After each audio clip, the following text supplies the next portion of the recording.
A hard-charging real estate mogul who's ahead of his time. Edmund was a real visionary. Meets a cutting-edge furniture designer. There was a lot of synergy when the two of them came together. He fills one home with ultra-modern pieces, then another and another. They jumped on it, they puked on it, they came in from the swimming pool and sat on it. When he's gone, his heirs are in for the surprise of a lifetime. $22,500 now. $22,500 is the bid. And it ratchets up. $32,500. And it ratchets up. I'm sitting there next to my son, slapping his leg, going, Matthew, Matthew, Matthew.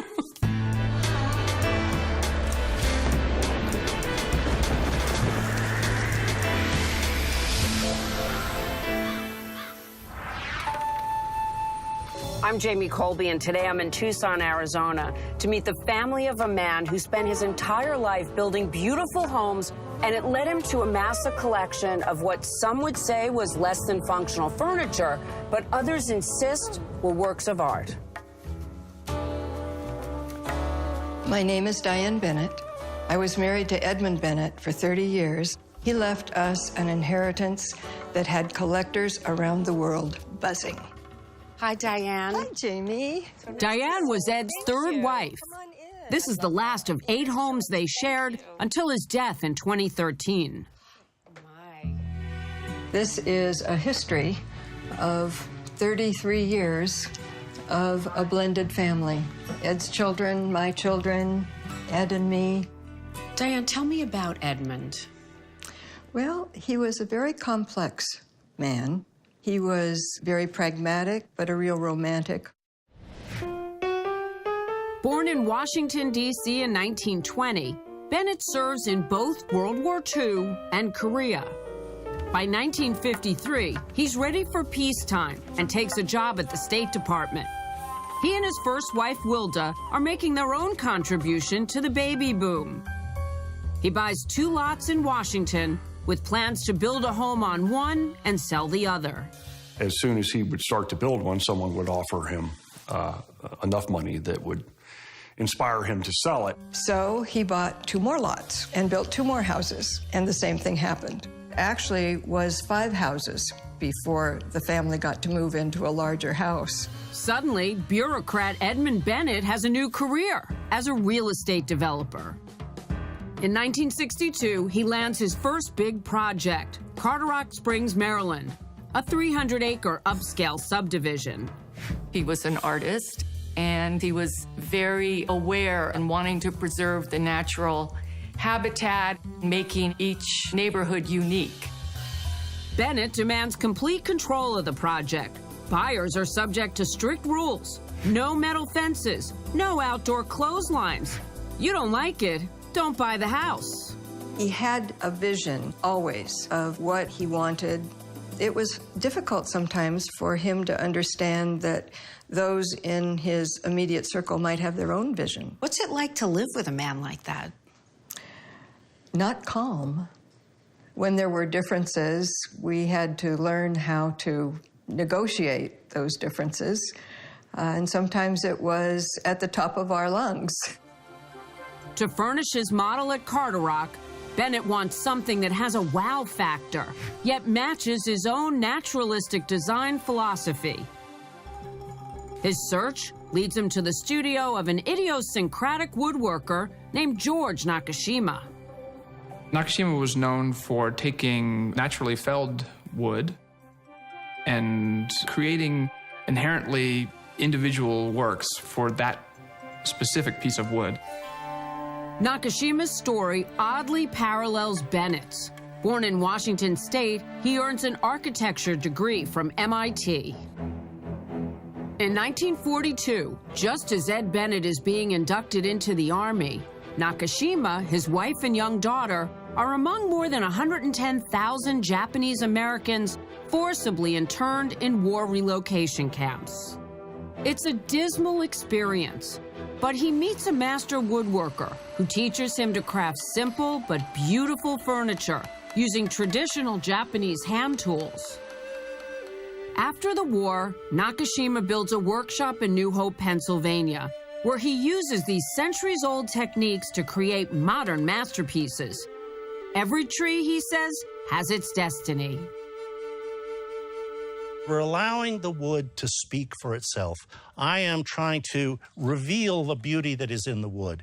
And part of that is this beautiful natural edge, which is a real characteristic of Nakashima work. To better understand this Zen modernism, I turned to Ben McNitt of Tucson, one of legions of contemporary craftsmen deeply influenced by Nakashima. I'd love to help you make this table. Well, to get started, what I'd like you to do is take this chisel and then very light little taps. I can see what it means to give a tree, in Nakashima's words, a second life through this technique.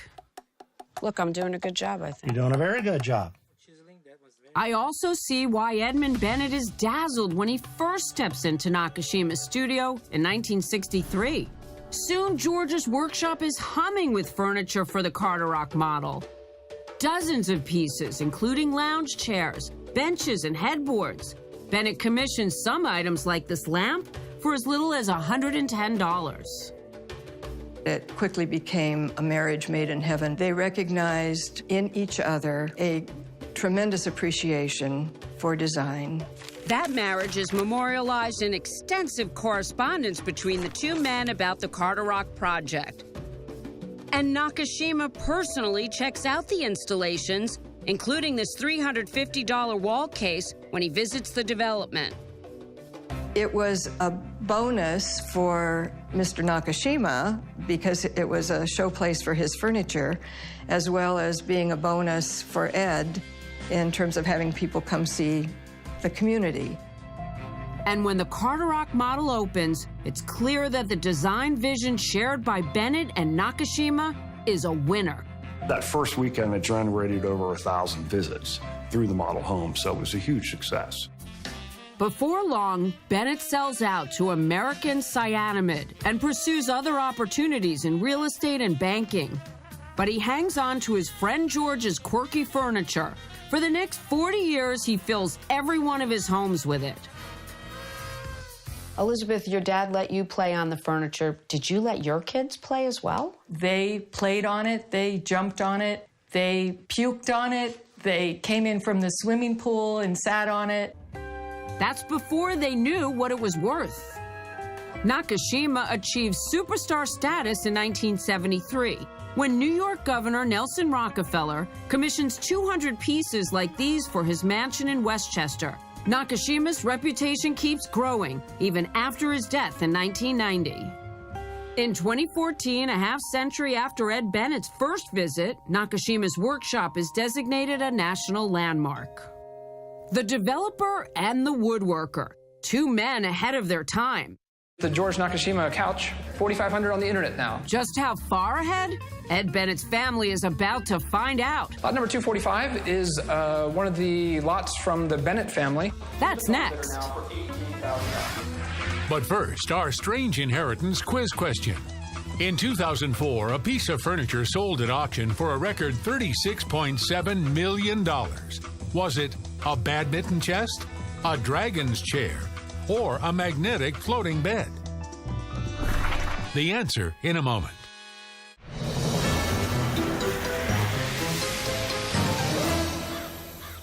So, what piece of furniture sold at auction in 2004 for a record $36.7 million? The answer is A, the so-called badminton chest, commissioned by the 3rd Duke of Beaufort in 1726. It was made of ebony and encrusted with amethyst, quartz, and other jewels. For half a century, real estate developer Ed Bennett fills his homes with quirky furniture from master craftsman George Nakashima.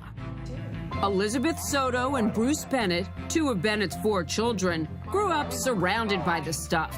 The tables and chairs, the bench in the hall, all crafted by Nakashima. But one piece in particular embodies the close bond shared by both Edmund and Diane's children. My favorite piece by far was the dining room table. We would gather around this table, and it turned out that we blended quite well. A black walnut tree given that second life by Nakashima. Bennett cherishes it for the rest of his. Well, the dining room table was the center of the family.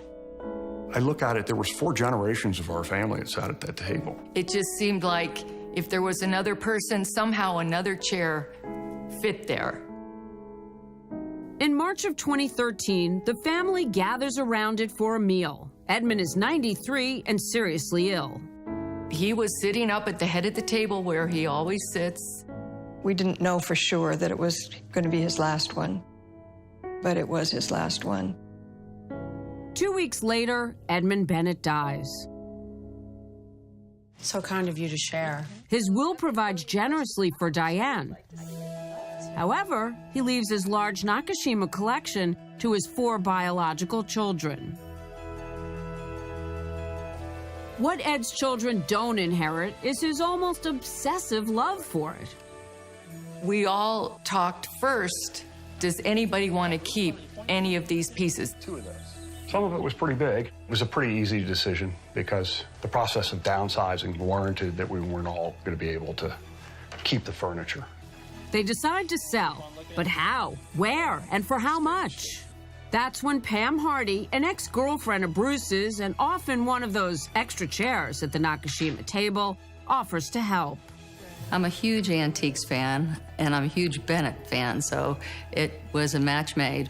She's always been just a tremendous family friend and has always stayed close to the family. Pam, a director in a marketing firm, first wants to get an estimate for the value of the collection. She takes this lamp to a professional for an appraisal. I get on the phone and I called Elizabeth. She called me. I could hardly breathe when said, "You've got to sit down." She said, Liddy, do you know how much this lamp is worth? And I went, no, Pam, tell me. And she said, $10,000. And there was a thud on the other end of the phone. If a single lamp is worth $10,000, the Bennett heirs must be sitting on a small fortune. The excitement just built from there. $20,000 is the bid now. Any advance over 22. That's next on Strange Inheritance. Here's another quiz question for you. Where does the most expensive furniture wood come from? Central Africa, Northern Europe, Southeast Asia, or Western Australia? The answer when we return.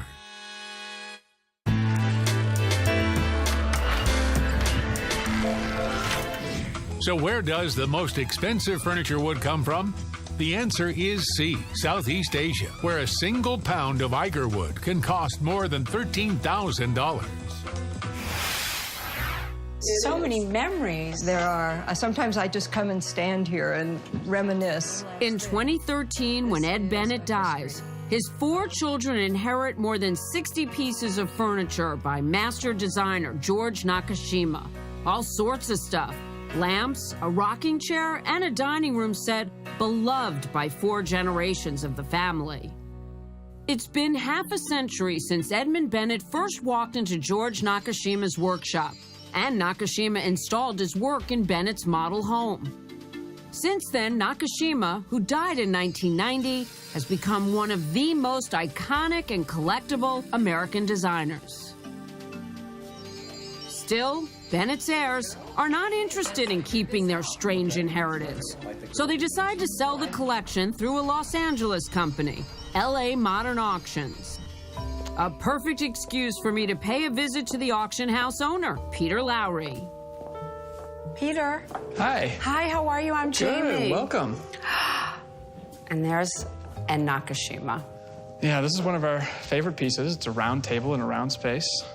Turns out Peter has studied and collected Nakashima furniture for almost 30 years. I think the first Nakashima piece I bought, I may have been 18 or 19 years old. It was still considered used furniture. Once Lowry sets the auction date, the family ships the Bennett collection to LA.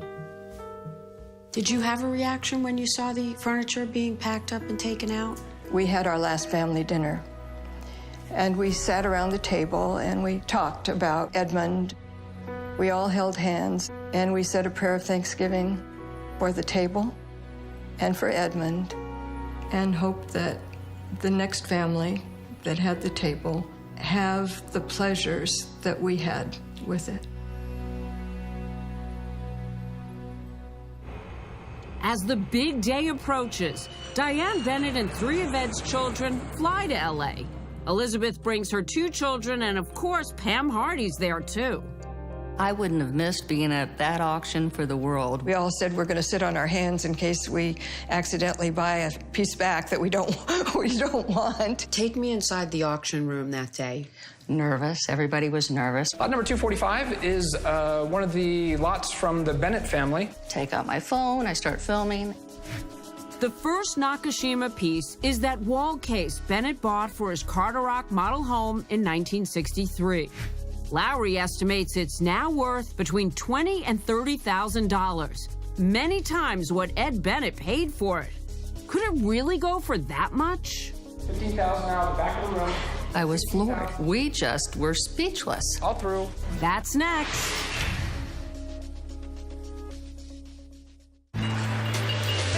Now back to Strange Inheritance. February 23rd, 2014. One of the lots from the Bennett family. Edmund Bennett's family watches with anticipation as the bidding begins on his collection of Zen modern furniture by George Nakashima. The first piece up, that wall case from Bennett's model home way back when. Bidding begins at the low estimate, $20,000. And it ratchets up. Then it ratchets up, and another phone bid comes in. An online bid comes in. Peter would say, All done, all through. and then somebody picked it up again. I'm sitting there next to my son, slapping his leg, going, Matthew, Matthew, Matthew. She's the leader at $50,000. The next thing you know, it is far above the high estimate. All done, all through. Pam and I are like this. Down goes down at $52,500. The hammer price was actually $52,500. That was crazy. It's almost twice the high estimate and 150 times what Bennett paid for it back in the 1960s. The George Nakashima couch, $4,500 on the internet now. That first piece sets off a bidding frenzy. Sold. This is the conoid headboard from the Bennett family commissions.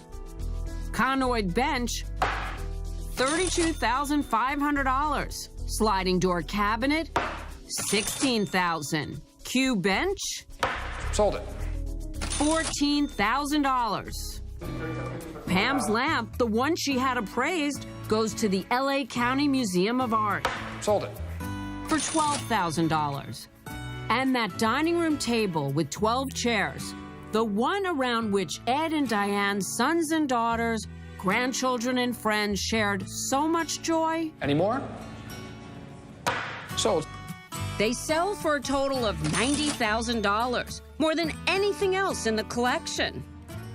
My daughter had like a little mini breakdown. George Nakashima couch, the George Nakashima lounge chairs, George Nakashima table lamp. To her, it was like you're selling grandpa. $137.50. $4,000 is bid. $4,500 to have. Fair warning. And down Once goes she now talked at through it with me, sold. $7,000. she realizes it was a very good thing. Yeah, it's bittersweet.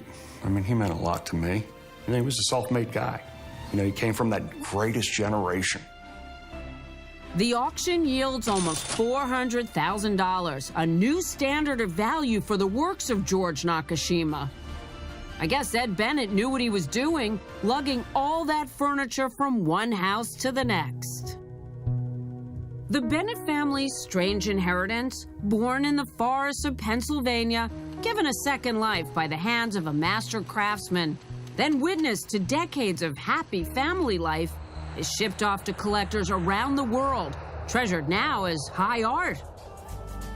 George Nakashima was right. Each tree does have its own destiny. And one tree's destiny will be to rock to sleep another generation of Bennetts. It's the one thing Ed's daughter keeps for herself. My dad had a rocking chair here that I really liked with a free-form arm, so that's the piece that I decided to keep. I was thinking in the back of my mind, oh, someday somebody will rock a child in this rocking chair. Diane Bennett has now furnished her house with other great American mid-century designers. The Nakashima furniture is gone, and Edmund is gone. What's that like for you every day? I miss Edmund terribly. I go by a saying that's important to me, which is, do not mourn that which you've lost. Rejoice instead that you had it. We had a wonderful life together. Edmund Bennett not only insisted his home be filled with Nakashima furniture, he also had very definite ideas about what would or wouldn't work on the walls. Right up till the very end. Weeks before he died, he saw Diane hanging some things on the wall, and he looked chagrined. He turned to one of his kids and he said, "I'm very worried about Diane and all of her European art." Well, Ed's gone. The European art has stayed. He's still resting in peace, Diane says. I'm Jamie Colby for Strange Inheritance, and remember, you can't take it with you. Do you have a strange inheritance story you'd like to share with us? We'd love to hear it. Send me an email or go to our website, strangeinheritance.com.